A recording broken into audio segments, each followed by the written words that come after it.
Oh, hey there. So I was just thinking, back in the 90s, a lot of you weren't even born yet, but probably my audience was. Nevertheless, a certain family called me up, I didn't know them, and they said, can you come look at our house? Our bathrooms need work. And so I went in and I looked, and these were probably the worst bathrooms I'd ever seen in my life, and I've seen some horrible things. So in this bathroom, with the valves, so the sink shut off, the toilet shut off, and the shower shut off in both the bathrooms, and the shut-off valve shut off. So not just the sink itself, but the shut-off valves underneath shut off. They were each fixture was pouring probably about a gallon of water per minute, and there's brown stains everywhere. Everything, all the walls and everything were just black mildew, like thick black mildew. Most of the sheetrock was gone. It was all wet. All of it was wet. Their shower had maybe, excuse me, 20% of the tiles left, so everything else was just black mold all the way around. On the ceiling, all of it. They had trash bags taped up to the walls. And, I was like, I'm going to get a disease if I come work in this house. And so I gave them a fair price, not an amazing price, but not a bad price either, a fair price to do all the work. And they're like, we don't think we can do it. And as I was about to walk out, I was like, it would be sinful of me to leave this house in this way, because there's a lot of kids there, and surely they're breeding disease in there. And I was just like, you know what?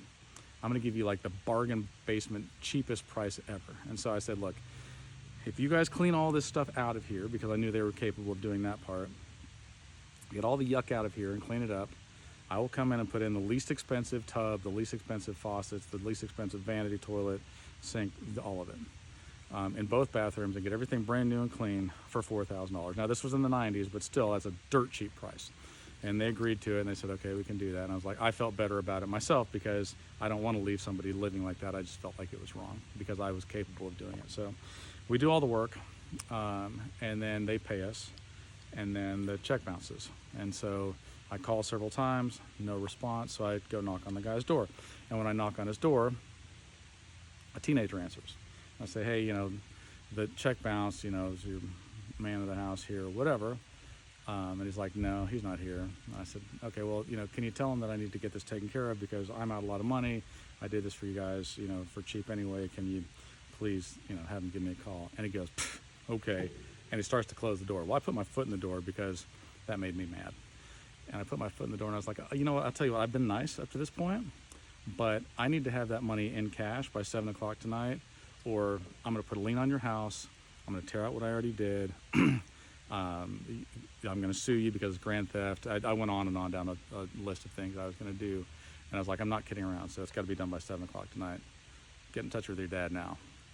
And he all of a sudden didn't look so amused. He wasn't laughing anymore. And by 7 o'clock that night, I had my money.